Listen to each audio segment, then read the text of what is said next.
What is going on, guys, and welcome to a brand new video. And today we're going to be doing part 2 of best beginner heroes. Hopefully guys do enjoy. If you guys do, leave a like down below, leave a comment, and let me know which one is your favorite hero from this list, and consider subscribing and joining the Dota Chronicles community. So the first support we're going to be taking a look at is going to be Crystal Maiden. Crystal Maiden is a very underrated support. She can be very squishy, but she just provides a lot for her team. She has Arcane Aura for mana regen. She's quite a strong laner, and she has high magic damage, and Freezing Field is one of the best teamfight ultimates, especially if you're pairing that with a Glimmer Cape and they happen to not have any detection. It can become very difficult for them, or if they don't have any AoE stuns, they can have a lot of issues in dealing with Freezing Field. It's a very strong ability, and Crystal Maiden can pair very well with heroes like Juggernaut, heroes like Troll Warlord. These heroes are very nice with Crystal Maiden because she can just enable them to do a lot more in the lane, and she's just overall a very reliable pick and very easy to play. Freezing Field is more or less your harder ability, as it does require a little bit of patience and positioning, but every other ability is very easy to land, so you can definitely get a lot of value from the support even if you are a new player to Dota. The next support we're going to be taking a look at is going to be Shadow Shaman. Shadow Shaman is one of the most popular supports in Dota, especially the lower MMR you go. This hero just fits so well, and just because he's a low MMR pup stomper doesn't really mean he's not good in higher MMR. Shadow Shaman provides a lot of utility for his team. Shackles is an insanely strong ability. If you end up getting items like Blink Dagger and Ether Lens, they can easily unlock this hero to go for solo pickoffs when you're able to trap heroes with Serpent Wards. Serpent Wards are insanely strong. You can push towers easily with it. You can get solo pickoffs with Shackles, and a lot of heroes cannot deal with Shadow Shaman. I personally, when I'm facing up against a good Shadow Shaman player, I am extra careful around the map because at any moment I could get blinked and hexed on and shackled into oblivion. It can become very difficult to play against a good Shadow Shaman player. Play around your vision and play around your team, and you're always going to get value from this hero. And don't always save Serpent Wards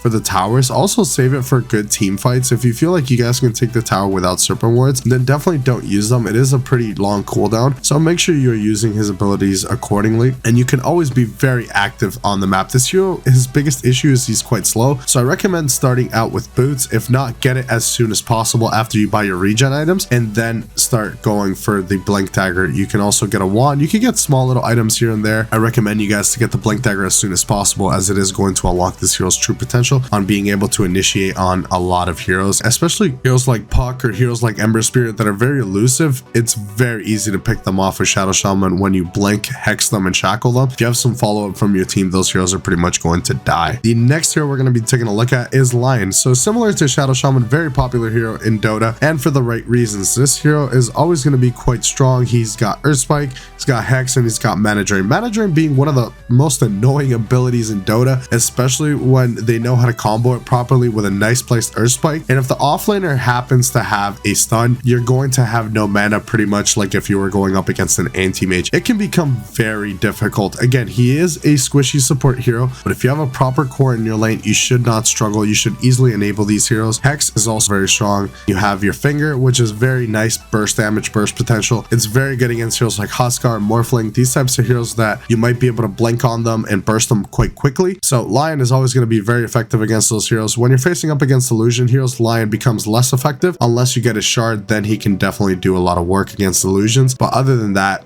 it's not very fun when you're facing up against a lot of summons and such. But when it comes to single target, Lion is up there. He is very strong and very easy to play. Earth Spike is a very easy ability to land. You can miss it here and there, but it's pretty easy. And then you have Hex, which is nice, and Mana Drain is always going to be a very good ability to have in the laning phase. You can also mana drain creeps, so you pretty much never go mana boots on this hero. You always go tranquil boots, as it is going to give you the most out of this hero, as you already get free mana either from heroes or from creeps. But definitely a very strong hero and very annoying hero to play up against. Now we're going to be jumping into the offlaner. So Abdon is going to be the first offlaner we're going to be breaking down. Abdon is insanely tanky. He is one of the best heroes in the current meta right now, if not the best. His win rate is absolutely insane, and Abdon is the type of hero that can be played from support, can be played from carry. I've even seen mid Abdon. Honestly, the hero is just so strong, but his kit is so easy to play. You have Mist Coil, you have your Aphotic Shield, which just makes you super tanky, also does damage, so you can either secure the range creep with it, or you can also secure a kill with it if you're diving a tower and they happen to be low HP. And then you have Curse of Avernus, which is always going to be great, especially against heroes that can't fight back. It can become a very big issue as you're going to beat into them with Curse Curse of Avernus, and he's just a very overall strong laner. Doesn't lose a whole lot of lanes against pretty much any hero other than like Viper, Huskar. These types of lane dominators could definitely do a lot of work to him, a melee hero, but typically you aren't going up against those heroes when you're playing up in the offlane. Carry Viper is definitely not meta, and neither is Huskar, but if you are running into these heroes, you could always swap your lane. You are a universal hero, so you can practically build anything you want, which makes this hero really strong, as you can build auras, but you could also build right click. You could buy Harpoon, you could get a Wraith Band, or you can get a Bracer. It honestly depends on what matchup you guys are playing. You can get an AC.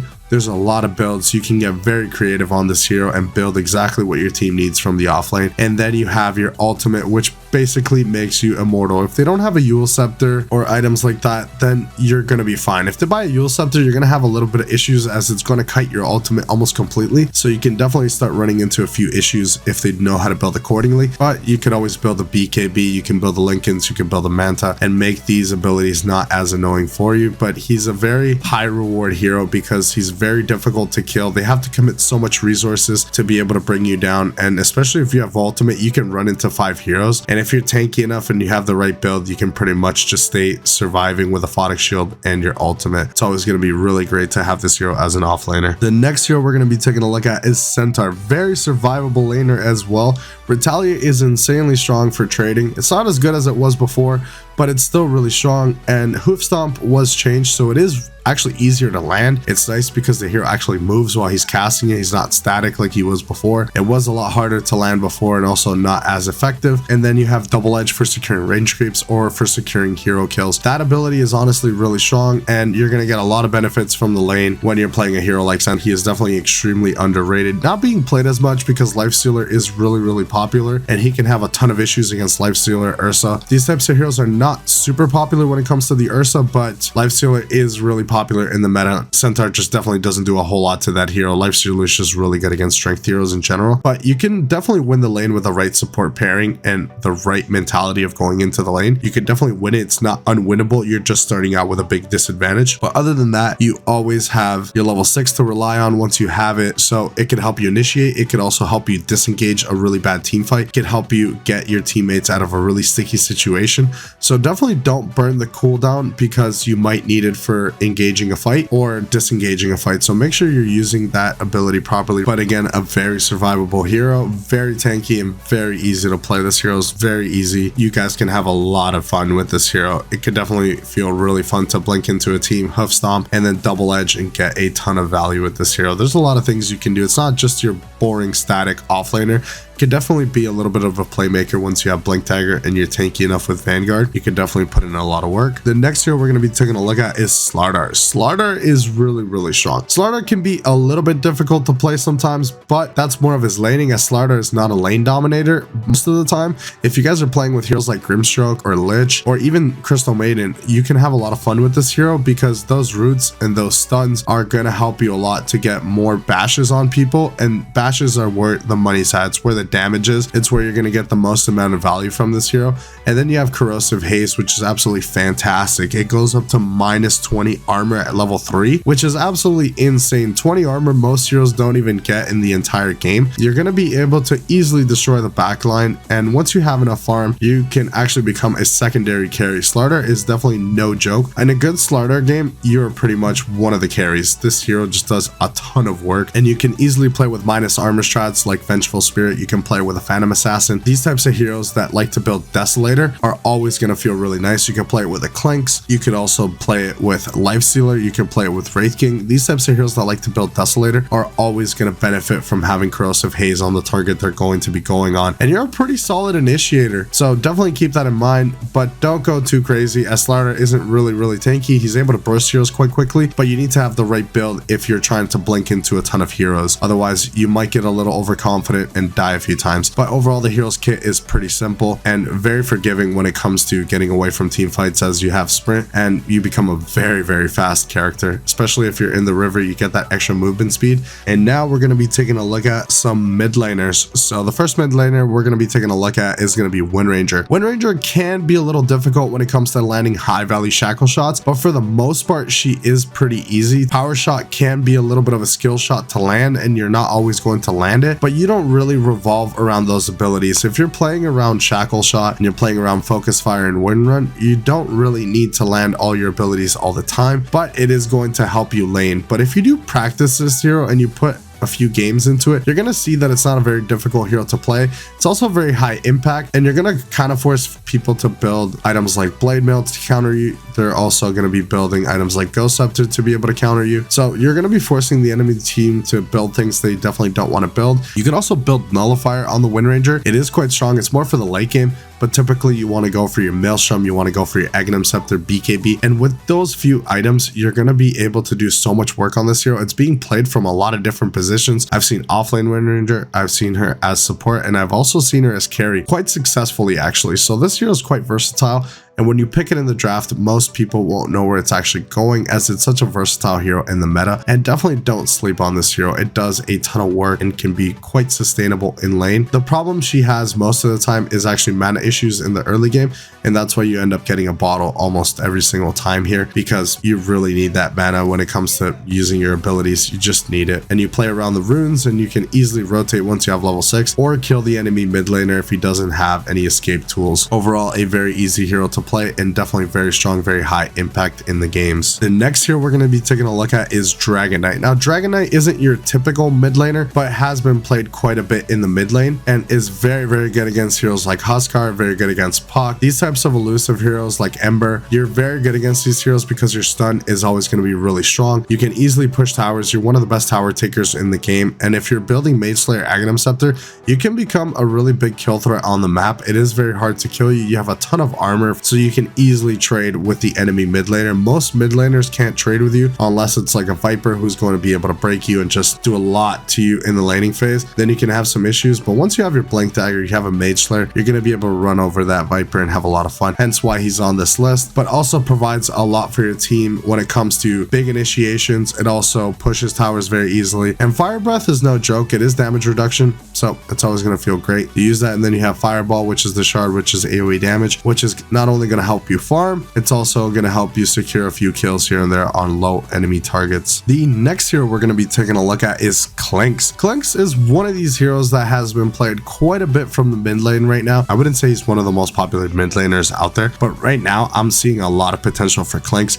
especially with the Phylactery build. He's a glass cannon hero, typical to a sniper, so kind of play him in the same way. He's an assassin hero, and he does have invisibility, which is always nice. The lower MMR you go, the less detection there's going to be, so invis heroes are always going to have the upper hand, and heroes like Clinks just have so much potential, so much burst damage when it comes to physical damage. They are Desolator buyers, so if you guys are pairing that with a Slauter, you're going to be doing a lot of work. You're going to be able to burst squishy supports very, very easily. You're going to be able to burst a lot of heroes around the map in general, and Clinks is a very underrated pick. I definitely think he deserves a lot more love than he is getting right now. I think his pick rate should be a lot higher, but his win rate is pretty solid. I believe it's around a 52% win rate, which is really solid, and mostly being played from the mid lane. I've seen a little bit of carry Clinks here and there, but I definitely would recommend more from the mid lane, as you are a lot more free to farm, and you're able to do pretty much whatever you want right now on the map, and you get to choose your engagements. While you're in the side lanes, you could have a little bit of issues on the hero, as he's not a super strong laner, but from the mid lane, when it is 1v1s and you know your matchup, you can easily play that lane and know exactly what you're doing and know your power timings. You're gonna have a really good time on the hero. Definitely highly recommend Clinks. Now we're gonna be jumping into the carries. So the first carry I'm gonna be recommending for you guys is Alchemist. Now a lot of players might say, well, Alchemist is not an easy carry. Well, I definitely think so. I think Alchemist is a very easy carry, just because he's insanely forgiving when you're not great at last hitting. When you're a new player in Dota, last hitting is very daunting. It's very difficult for you to last hit and deny almost at the same time. It can become a really big issue, and Alchemist just farms by itself. Grievous Greed is your passive ability. It gives you extra gold for killing creeps within a time window. It also gives you extra gold for anything you do around the map, even for runes. So it's such a forgiving hero when you're not a great carry when it comes to farming. You don't know your farming patterns. If you just put acid spray in the lane and land a stun here or there with unstable concoction, you're going to be able to secure some really nice kills. You're also going to be able to secure a lot more farm than you would on a typical carry player. Chemical Rage is always going to feel like a great ability. It's pretty much a get out of jail free card. You have insane regen and extra movement speed for you guys to get away from sticky situations, and that regen is going to save you from really bad situations. It's just a very strong hero. He's not the strongest carry out there in the meta right now. I definitely have been playing a lot of carry Alchemist, and I definitely think he's one of the easier carries to pick up and learn just because of the fact he's very forgiving on farm, and farm is king. If you have a ton of items and the other carry doesn't have a ton of items, you're going to have that big upper hand. The next hero we're going to be taking a look at is Drow Ranger. Now this hero is again a very easy hero to play. She has high right click damage and insane late game scale. She hits like a truck in the late game. You also have Gust, which is always going to help you against heroes like Storm Spirit that want to jump up on top of you, or heroes that just want to be extra aggressive. It can become very difficult when you're playing up against heroes that easily get on top of you. Heroes like Spectre, you're going to have a really tough time against these heroes, but don't be greedy. Build Hurricane Pike, build a BKB or a Silver Edge, and you're going to be just fine. You can easily deal with a Spectre if you're able to reposition yourself. It is a very strong hero when it comes to positioning, so you need to make sure you're learning the position properly and put some time into her, but she's pretty much very easy. Multi-shot is a very easy farming tool, and when it comes to frost arrows, you can use that for securing range troops. You can use that for pressuring the enemy offlaner into the lane. You can use it for pretty much anything you want, and it's one of the carries that can actually fight early game.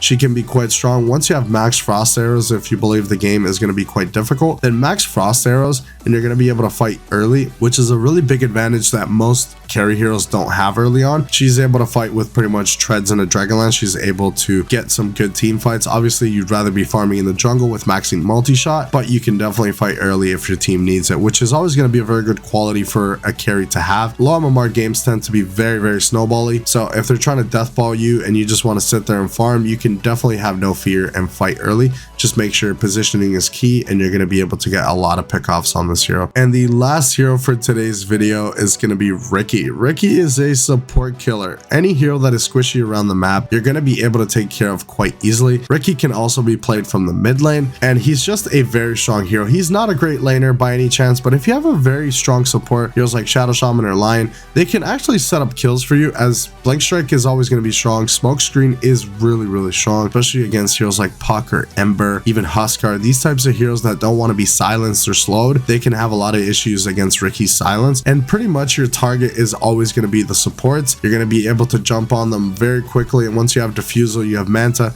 you're going to be able to be very, very active with just Tread's Diffusal.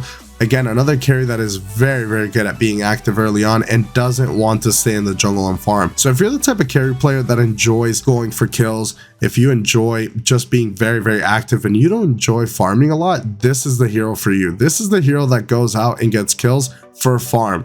This hero is very, very slow at pushing lanes, very slow at farming. So typically you want to be pushing up with your team, you want to be going for kills, you want to be getting that farm off enemy heroes. You don't want to sit in the jungle, as the other heroes in the carry pool are going to be able to do a lot better than you, and they will probably scale a lot better, as Ricky isn't super bad at scaling, but he's definitely not the best scaling carry out. Hopefully you guys did enjoy the list. Let me know in the comment section below if you guys did. Leave a like, leave a comment, and I would like to know which one's your favorite hero out of this list. If you made it this far, thank you so much for the support I've been getting on all my videos. I am very thankful for the community I have. Thank you guys so much. I will see you guys in the next one. Thank you so much for watching.